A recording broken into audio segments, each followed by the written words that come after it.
అందరికీ నమస్కారం. నా పేరు రాచమల్ల జానయ్య యాదవ్. ఆరెగూడెం గ్రామం, చిట్యాల మండలం, నల్గొండ జిల్లా, నకరకేల్ కాన్స్టిట్యున్సీ. మా ఎమ్మెల్యే గారు వచ్చేసి వేముల వీరేశం గారు. మా ఎంపీ గారు వచ్చేసి కిరణ్ కుమార్ రెడ్డి గారు.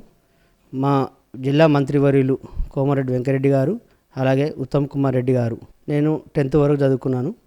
నేను రాజకీయాల్లో గత 20 సంవత్సరాల నుంచి రాజకీయాలలో ఉన్నాను. నేను వార్డు మెంబర్గా పోటీ చేశాను. ఫస్ట్సారి, రెండోసారి పోటీ చేసి ఉప సర్పంచ్ అయ్యాను. నాకు మా ఎమ్మెల్యే గారు వేముల వీరేశం గారి సహకారంతో ఉమ్మడి మాకు ఇంతకుముందు పెద్ద కాపర్తి ఆరెగూడెం ఉమ్మడి గ్రామ పంచాయతీ ఉండే. అప్పుడు నేను అక్కడ కూడా చాలా కార్యక్రమాలు చేశాను. ప్రతిదీ చేశాను. కార్యక్రమం అంటే మా ఎమ్మెల్యే గారి సపోర్ట్ తోటి, వారి ప్రోత్సాహంతో చేశాను. వారు ఎప్పుడు మమ్మల్ని వెన్నంటి తట్టుతుంటాడు. ప్రతి పని విషయంలో మాకు ఎప్పటికప్పుడు గైడ్లైన్స్ ఇచ్చి మమ్మల్ని ముందుకు వెళ్ళే ప్రయత్నం చేస్తుంటాడు. వారి స్ఫూర్తితోటే మేము ముందుకెళ్తాము. మా ఎమ్మెల్యే గారు గత 10 సంవత్సరాల నుండి ఎన్నో ఒడిదుడుకులు, కరోనా లాంటి పెద్ద మహమ్మారి వచ్చినా కానీ ఏ రోజు కూడా ప్రజల కోసమే, ప్రజా శ్రేయస్సు కోసమే పనిచేసేవారు. ప్రతినిత్యం, ప్రతిరోజు ప్రజల శ్రేయస్సు కోసం తాపత్రయపడుతుంటాడు. వారిని చూసి వారి స్ఫూర్తితోటి మేము గ్రామంలో పనిచేయడం జరుగుతుంది. నేను రాజకీయంలోకి రావడానికి కారణం, నాకు సిపిఎం ఫస్ట్ నుంచి సిపిఎం పార్టీలో ఉన్నాను. నాకు నర్రా రాఘవరెడ్డి గారు స్ఫూర్తి, అలాగే నంద్యాల నరసింహారెడ్డి గారు వారి స్ఫూర్తితోటి, అప్పుడు చేర్పల్లి సీతారాములు గారు, మా విలేజ్ నుండి మాకు లడేరాములు గారు, వారు అందరం కలిసి మేము కార్యక్రమంలో చాలా పార్టిసిపేట్ చేసేవాళ్ళం. ప్రజానాట్య మండలి కార్యక్రమంలో కూడా నేను పాల్గొనేవాడిని.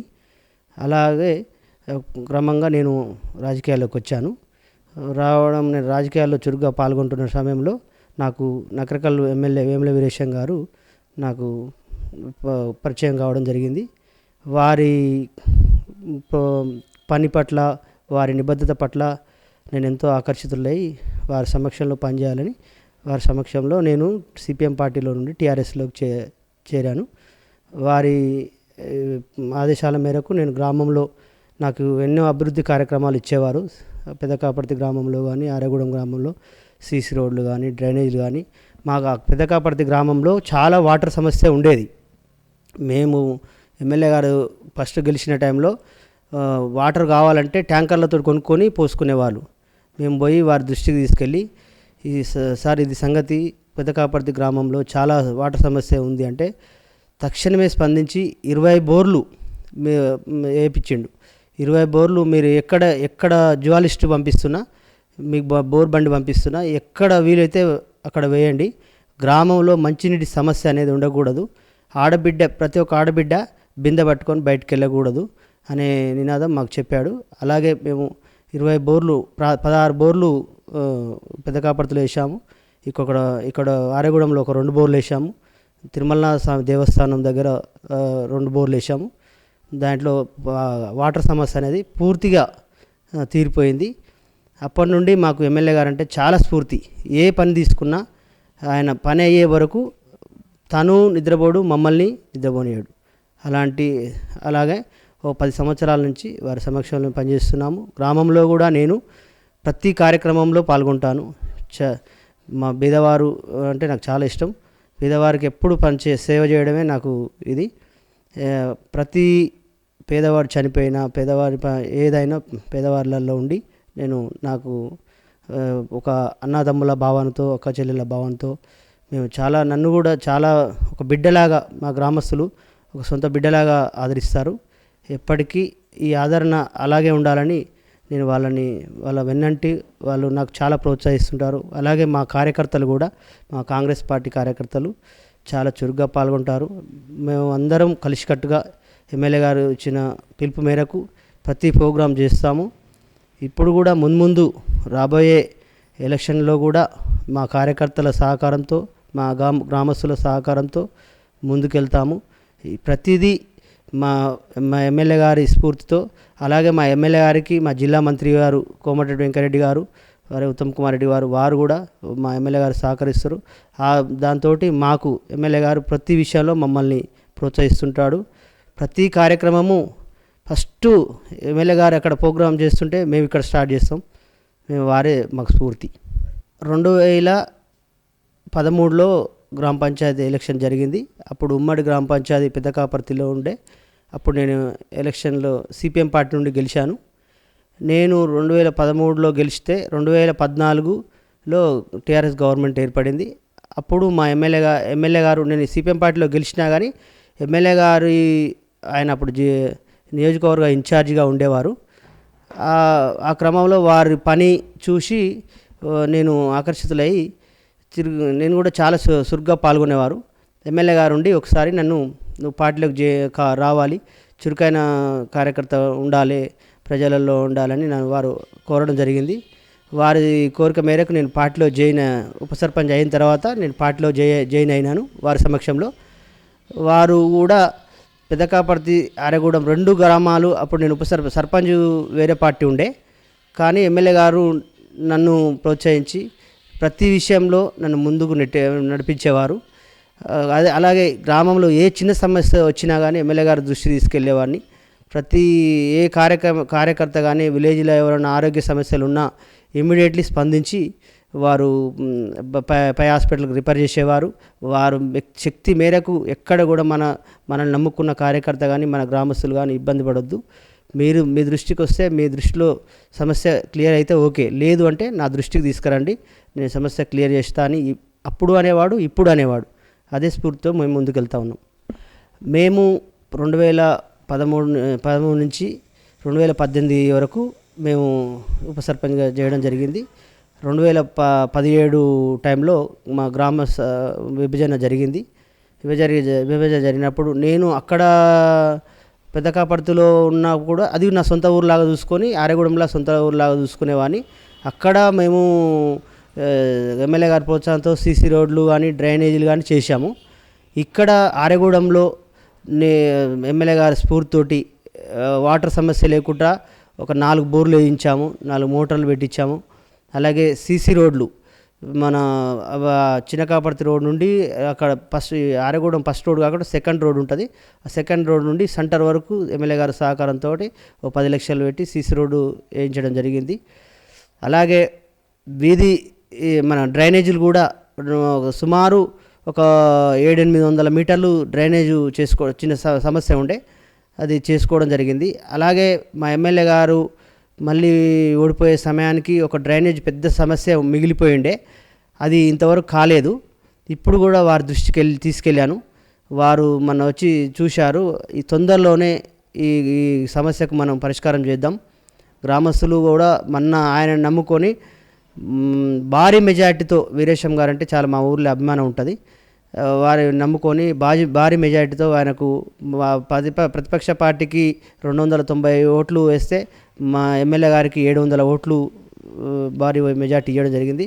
వారు కూడా అదే అభిమానంతో గ్రామంలో ఉన్నటువంటి డ్రైనేజ్ సమస్య పెద్దగా ఉంది, ఆ డ్రైనేజ్ సమస్యని పరిష్కరిస్తా, అలాగే గ్రామ పంచాయతీ భవనం కొంచెం స్టార్ట్ చేశారు, అది అసంపూర్తిగా ఉన్నది, దాన్ని కూడా క్లియర్ చేద్దాము అని చెప్పడం జరిగింది. ఇంకా కూడా డ్రైనేజ్ సమస్య ఉన్నా, ఇంకా కొంతమంది ఈ మధ్య నిరుపేదలు ఇల్లు కట్టుకోలేకపోతూ ఉన్నారు. ఈ ఇండ్ల కోసం నేను ఎమ్మెల్యే గారి దృష్టి తీసుకెళ్ళాను. తప్పకుండా నీ కోరిక మేరకు సార్ మాకు ఒక ఊర్లో ఒక 35 ఇండ్లు తక్షణమే ఇవ్వండి, మళ్ళీ ఈ సంవత్సరం వచ్చే సంవత్సరం ఒక 35 ఇస్తే మేము కొంతవరకు మేము పరిష్కరించుకోగలుగుతాము. మా ఊళ్ళో చాలా నిరుపేదలు ఉన్నారు, ఇల్లు కట్టుకోలేని పరిస్థితిలో ఉన్నారు. వారికి చేయాలంటే తక్షణమే వారు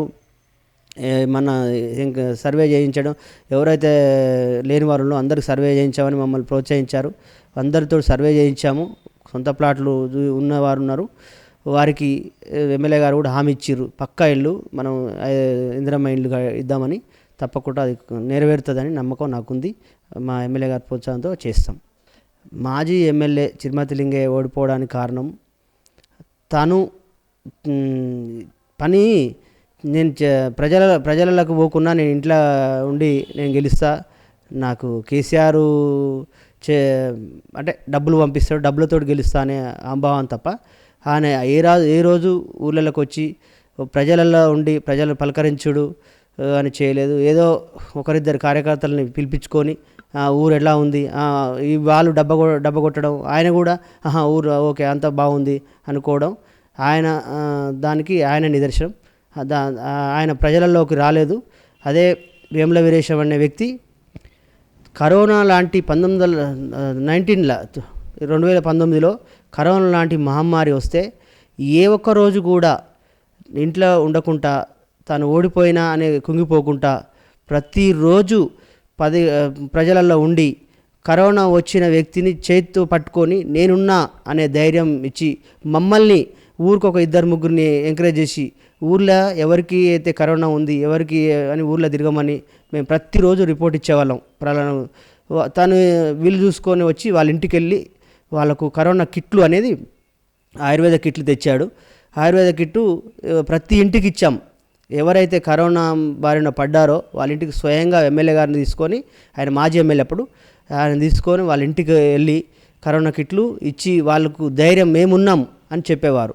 మా ఊరు నుండి స్వతహాగా మేము కొంచెం సీరియస్ అయ్యి నల్గొండ పంపించి హాస్పిటల్ పంపిస్తే మేము ఎమ్మెల్యే గారికి, సార్ ఇట్లా మా ఊరు నుండి ఒక అతను ఇట్లా వచ్చాడు, వచ్చి గవర్నమెంట్ హాస్పిటల్ పంపించాము, కొంచెం ట్రీట్మెంట్ కరెక్ట్ సరి జరుగుతలేదు అంటే ఎమ్మడే స్పందించి గవర్నమెంట్ హాస్పిటల్కి పోయి వాళ్ళు పలకరించి మాతో మాట్లాడిచ్చాడు. నేను ధైర్యం చెప్పినా ఇక్కడ డాక్టర్లు చూస్తున్నారు, ఎలాంటి పేషెంట్ తోడు కూడా మాట్లాడిచ్చాడు.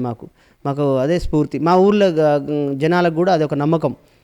ఎంత రాత్రి అపరాత్రి అనకుండా ఎమ్మెల్యే గారు పిలిస్తే 24 hours నా గేట్లు ఎప్పుడు కుల్లా ఉంటాయి, మీరు ఎప్పుడైనా రావచ్చు పోవచ్చు, మీ సమస్య క్లియర్ చేసడానికి నేను సిద్ధంగా ఉన్నానని చెప్తాడు. అదే మాకు ధైర్యం, అదే మాకు బలం. వేముల వీరేశం అనే వ్యక్తి ఫస్ట్ నుండి కష్టాలు తెలిసిన వ్యక్తి. ప్రజలు ఏ విధంగా ఇబ్బంది పడుతున్నారు, ప్రజలలో అసలు ఎలాంటి సమస్యలు ఉన్నాయి, ఏం చేస్తే మనం ప్రజల సమస్యలు తీరిపోతాయి అని తెలిసిన వ్యక్తి. అది చిరుమర్తి లింగయ్య అనే వ్యక్తి డబ్బులు నమ్ముకుంటే తీరే ఎలక్షన్ టైంలో డబ్బులు పెట్టి గెలవచ్చులే అనే ఒక నమ్మకం ఉన్న వ్యక్తి. ఆయనకి ఉన్న తేడా ఇది. ప్రజలు నమ్ముకున్న వ్యక్తి వీరేశం, డబ్బులు నమ్ముకున్న వ్యక్తి చిరుమర్తి లింగయ్య గారు. మేము మా ఎమ్మెల్యే గారు 2018-19 ఎలక్షన్లో వారు ఓడిపోవడం చాలా బాధేసింది మాకు. కష్టపడి ప్రజల కోసం కష్టపడే వ్యక్తి ఓడిపోవడం, అది స్వల్ప మెజార్టీ, ఒక ట్రక్కు అనే ఒక గుర్తు రావడం జరిగింది. మా ఎమ్మెల్యే గారు అప్పుడు కూడా ఓడిపోలేదు, నైతికంగా గెలిచినట్టే. కానీ ఒక ట్రక్కు అనేది వారు జిమ్మిక్కులు చేసి చిరుమర్తి లింగయ్య గారు వేరే అతను ట్రక్కు సేమ్ కారును పోలిన ట్రక్కును వేయడం జరిగింది. ఆ రోజు ఇక్కడ హోటల్లో నేను లైవ్లో ఉండి చెప్పాను. ఊళ్ళో నేను బయట ఉన్నా ప్రచారం చేస్తుంటే ఒక పండు ముసలామె వచ్చి, అయ్యా కార్లు 2 ఉన్నాయి, ఇట్లా ఇబ్బంది అవుతుంది, ఒకసారి మీరు లోపల పోయి చూడండి నాకు గుర్తు దొరుకుతలేదని అంటే తీసుకుపోయేసరికి మేము చూసాము, అక్కడ లైటింగ్ పెట్టించాము. ఆ రోజు కారు కనిపించాలని. అయినా సరే కొంతమంది పెద్ద మనుషులు తెలియక కారు అనుకొని, అంటే మా ఎమ్మెల్యే గారి మీద అభిమానంతో వేయాలనుకొని ఇంకో గుర్తుకు వేయడం జరిగింది. దానికి ఒక 10,000 పైన చిలుకు ఓట్లు రావడంతో మా ఎమ్మెల్యే గారు ఓడిపోయాడు. ఆ బాధ మేము జీర్ణించుకోలేక మళ్ళీ 2023లో అలాంటిది జరగకుండా మేము వారు ఇచ్చిన పిలుపు మేరకు కార్యకర్తల్ని కలుపుకొని మా గ్రామస్తులందరినీ ప్రతిరోజు, అంటే గ్రామంలో ఓట్లు అనగానే వచ్చి ఓట్లు అడిగితే ప్రజలకు తెలుసు, ఇది ప్రజలలో ఉండడా ఓట్ల కోసం వచ్చిండా అని తెలుసు. కానీ మేము అలా కాదు, వారు ఇచ్చిన పిలుపు మేరకు ప్రతిరోజు ప్రతినిత్యం మేము గ్రామంలో తిరుగుతూ ఉంటాం, ప్రజలలో ఉంటాం, వారి కష్టసుఖాలు పంచుకుంటాం, మంచి చెడులు మా చేతనైన మేరకు మేము సాయం చేస్తాం. లేదు అంటే మా ఎమ్మెల్యే గారి దృష్టికి తీసుకెళ్తాం, అక్కడ పరిష్కరిస్తాం. ఇంకా సమస్యలు ఉంటే ఆయన పై హైదరాబాద్ లాంటి సమస్యలు ఉంటే వారు ఎమ్మెల్యే గారు వారి స్ఫూర్తితో తీసుకెళ్ళి మా సమస్య క్లియర్ చేస్తాడు. అదే మాకు నమ్మకం, అదే మా గ్రామస్తులకు కూడా మా మీద నమ్మకం. మాకు ఎమ్మెల్యే గారు మాకు బలం, ఆ బలంతో మేము ముందుకెళ్తా ఉన్నాం. చామల కిరణ్ కుమార్ రెడ్డి గారి టైంలో కూడా మేము చాలా కష్టపడ్డాం. మాకు మంచిగానే వచ్చింది, మెజార్టీ కూడా వచ్చింది మాకు. కాకపోతే కొద్దిగా పక్క ఊర్లో అంటే కమ్యూనిటీ బూర నరసయ్య గౌడ్ గారు పోటీ చేయడం వల్ల గౌడు కమ్యూనిటీ కొద్దిగా అక్కడ ఎక్కడ ఉండడం వల్ల అక్కడ కొద్దిగా తగ్గింది. మా దగ్గర మంచిగానే మాకు మెజార్టీ కూడా వచ్చింది. మేము చాలా కష్టపడ్డాం. మా కార్యకర్తలు కూడా మా ఎమ్మెల్యే గారి పిలుపు మేరకు కిరణ్ కుమార్ రెడ్డి గారి కోసం చాలా ప్రయత్నం చేశాం. వారు గెలిచారు. వారు కూడా మాకు కొన్ని హామీలు గ్రామానికి చేస్తున్నారు, చేస్తారని భావిస్తా ఉన్నాం. సంవత్సర కాలంలో కాంగ్రెస్ పార్టీ 6 గ్యారెంటీల మీద తక్షణమే ఉచిత కరెంటు గృహాలకు అమలు చేయగలిగింది, ఉచిత బస్సు ప్రయాణం అమలు చేయగలిగింది, అలాగే రుణమాఫీ చేయగలిగింది. అలాగే ఇప్పుడు ఇందిరమ్మ ఇండ్లు స్టార్ట్ చేసింది, అది కూడా త్వరలోనే అవుతుంది. అలాగే కళ్యాణ లక్ష్మి, షాది ముబారక్ చెక్కులు ఇవ్వడం జరిగింది. ఎక్కడ కూడా అభివృద్ధి కార్యక్రమంలో మా గవర్నమెంట్ ఎక్కడ కూడా వెనకంజ వేయలేదు. మెల్లమెల్లగా చేసుకుంటూ ముందుకు వస్తూ ఉంది. బతుకమ్మ చీరలు గత గవర్నమెంటు పేరుకే చీరలు కానీ అవి ఏ ఆడబిడ్డ కట్టుకోవడానికి ఎక్కడ రాకుండా ఉండే.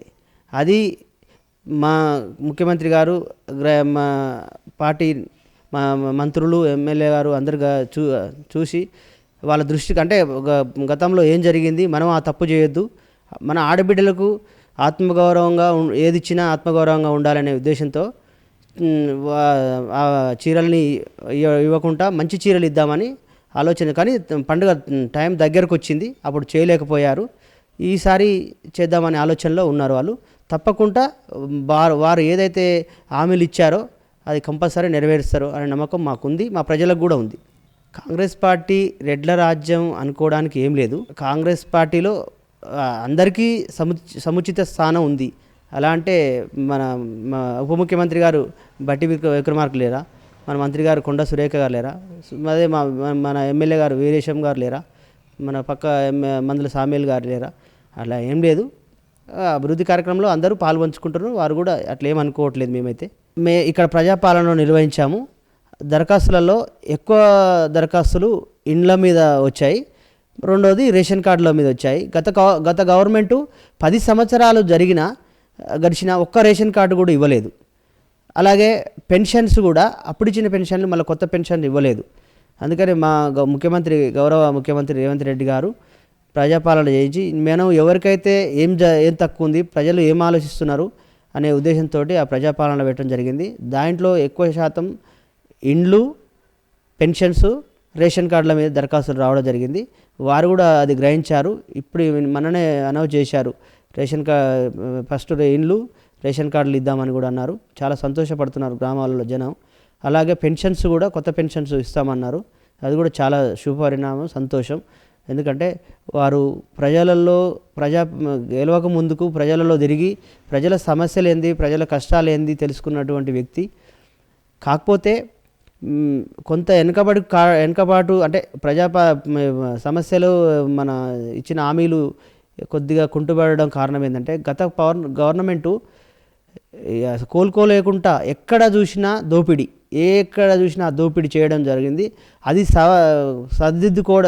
మా గౌరవ ముఖ్యమంత్రి గారు వచ్చి, మా మంత్రులు వచ్చి అదన్నీ సరిదిద్దుకోవడానికి కొంత టైం పట్టింది.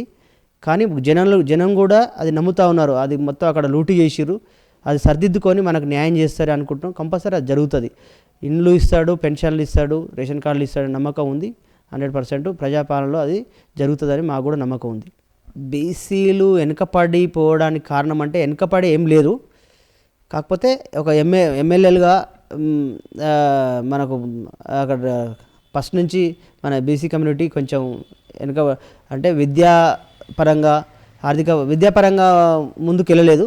ఇప్పుడే మనం జనరేట్ అవుతూ ఉన్నాం బీసీలో. కంపల్సరీ మన గౌరవ ముఖ్యమంత్రి గారు అది దృష్టిలో పెట్టుకొని బీసీ గణన చేసిండు. ఇప్పుడు ఈ ఇందిరమ్మ రాజ్యంలో ప్రజాపాలనలో మన గౌరవ ముఖ్యమంత్రి రెడ్డి గారి ఆధ్వర్యంలో అది బీసీలకు న్యాయం జరుగుతుందని మాకు నమ్మకం ఉంది. 100% జరుగుతుంది. విద్య కరెక్టు అంటే బీసీలు మొదటి నుంచి విద్యావంతులు అంటే అంత లేరు అని నేను చెప్పలేను. విద్యావంతులు విద్య తక్కువ ఉంది కాబట్టి మనం ఏం చేయాలి, మనం ఎక్కడ అంటే మనకు రాజ్యాధికారం కావాలి అని ఎప్పుడు కూడా ఆలోచించలేదు. ఇప్పుడే బీసీల్లో అవేర్నెస్ వస్తుంది. అది గ్రహించిన మన రేవంత్ రెడ్డి గారు అది గ్రహించే బీసీ గణన చేస్తుండని, మాకు బీసీలకు న్యాయం చేస్తాడని నమ్మకం నాకుంది. ఇప్పుడు బీసీ గణన చేయడానికి 6 గ్యారెంటీలకు సంబంధం లేదు. 6 గ్యారెంటీలు అనేది అమలు జరుగుతూనే ఉంది. బీసీ గణన అనేది బీసీలు వెనుకబాటుకు 56% బీసీలు ఉన్నారు. వారు వెనుకబాటు కారణం ఏంది, అసలు వాళ్ళు సంఖ్య ఎంత ఉంది అని తెలుసుకోవడానికే గౌరవ ముఖ్యమంత్రి రేవంత్ రెడ్డి గారు బీసీ కులగణన చేస్తూ ఉన్నారు. అది చేస్తే న్యాయం జరుగుతుందని మాకు నమ్మకం ఉంది. కులగణన ద్వారా బీసీ బిడ్డలకు న్యాయం జరుగుతుందనే నమ్మకం, బీసీలకు, మైనార్టీలకు, ఎస్సీ బీసీలకు అందరికీ న్యాయం జరుగుతుందని నమ్మకం పూర్తిగా ఉంది. ఎస్సీ వర్గీకరణ అనేది వారి న్యాయబద్ధంగా వారు కొట్లాడడం జరిగింది. వారికి వర్గీకరణ జరిగింది. దాంట్లో ఏం లేదు. వారి న్యాయమైన కోరిక వారు నెరవేరింది అనుకుంటున్నాం. కాంగ్రెస్ పార్టీ అంటేనే అన్ని కులాలకు అనుకూలంగా ఉంటుంది. ఎస్సీ వర్గీకరణకు, ఇందిరమ్మ రాజ్యంలోనే ఎస్సీ కుటుంబాలకు న్యాయం జరిగింది. అలాగే ఇందిరమ్మ రాజ్యంలోనే బహుజనులకు న్యాయం జరిగింది. ఇప్పుడు ఇందిరమ్మ రాజ్యం వచ్చింది. ఇప్పుడు కూడా పూర్తిగా ఎస్సీ, బీసీ, మైనార్టీలకు న్యాయం జరుగుతుందని మాకు విశ్వాసం ఉంది. ఇక్కడ స్థానిక సంస్థల ఎలక్షన్లు వస్తున్నాయి.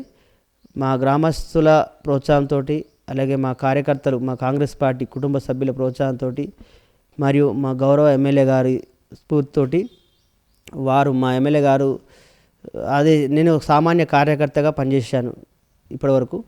ఏ రోజైతే నాకు పదవులు కావాలి, ఇది కావాలని నేను ఏ రోజు అడగలేదు. వారి కోరిక మేరకు వారు గెలవడమే ధ్యేయంగా పనిచేశాము. ఇప్పుడు కూడా వారి కోరిక మేరకు నడుచుకుంటా కంపల్సరీ సర్పంచ్గా చేయాలని ఉంది. పార్టీ అధిష్టానం మేరకు నడుచుకుంటా. పార్టీ ఆదేశానుసారం పార్టీ ఏది చెప్తే అది చేస్తా. పార్టీని కాదని నేను ఎప్పుడు చేయను. గౌరవ ఎమ్మెల్యే గారిని కాదని నేనేం చేయను. మా దగ్గర ఉమ్మడి గ్రామ పంచాయతీ పెద్దకాపర్తి, ఆరేగూడెం ఒకటే ఎంపీటీసీ ఉంది. ఒకవేళ 2 ఎంపీటీసీలు కనుక అయితే వారు గౌరవ ఎమ్మెల్యే గారు నువ్వు ఎంపీటీసీ చేయమని వారు ఆదేశిస్తే చేస్తా. లేదు అంటే సర్పంచ్గా చేద్దామని అనుకుంటున్నా.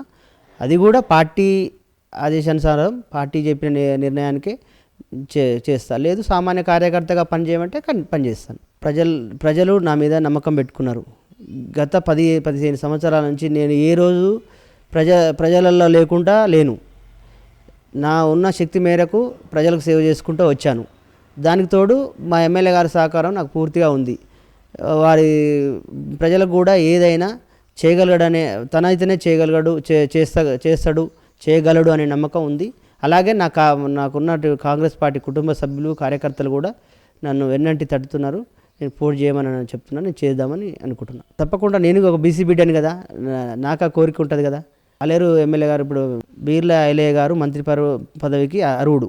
బీసీ అంటే ఆయన ఒక ఎమ్మెల్యేగా ఉన్నాడు కాబట్టి ఆయన క్యాబినెట్ హోదా ఉంది అనుకుంటున్నా. బీర్ల ఐలయ్య గారు ఎన్నో కష్టాలు పడి, ఎన్నో ఇబ్బందులతోటి అక్కడున్న ఆధిపత్యంతో ముందుకు వచ్చాడు. అన్నిటికీ ఆయన అర్హుడు. ఆయనకు ఇప్పటికి కూడా గవర్నమెంటు మన గౌరవ ముఖ్యమంత్రి రేవంత్ రెడ్డి గారు గ్రహించి వారికి విప్పు ఇవ్వడం జరిగింది. అలాగే మంత్రి వర్గంలో స్థానం కల్పిస్తే సంతోషపడతాం. భవిష్యత్తులో కాంగ్రెస్ పాలనలో సోనియా గాంధీ గారి ఆశీస్సులు, రాహుల్ గాంధీ ఆశీస్సులతోటి బీసీ బిడ్డ తెలంగాణ ముఖ్యమంత్రి అవుతాడనే ప్రజలు కూడా విశ్వసిస్తున్నారు. అందులో మేము కూడా నమ్ముతున్నాం.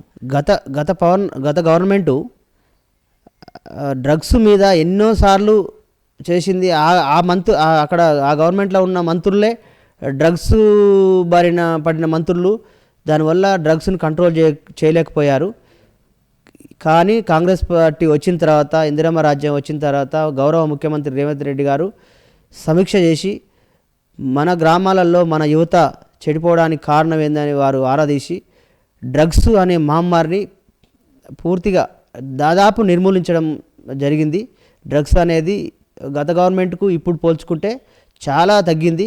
అప్పుడు డ్రగ్స్ ఎక్కడ దొరికినా విచ్చలవిడిగా ఉండేది. కానీ గౌరవ ముఖ్యమంత్రి రేవంత్ రెడ్డి గారు వారు దీని మీదనే ఫోకస్ చేసి ఊర్లలో డ్రగ్స్ అనే మహమ్మారి పోతేనే మంచి వాతావరణం ఉంటుందని వారు గ్రహించి దాదాపుగా నిర్మూలించడం జరిగింది. ఇంకా దానికోసం కృషి చేస్తూ ఉన్నాడు.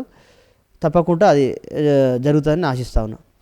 ఓటుని అమ్ముకుంటే ఆ ఓటు ఎక్కడో ఉన్నాయన ఒక వచ్చి 1000-2000 ఇచ్చి ఇచ్చి ఓటు మీ ఓటు కొనుక్కుంటాడు. కొనుక్కొని మీరు ఓటు వేసిన తెల్లారి గెలిచిపోయి ఆ పట్టణాలలో ఉంటాడు.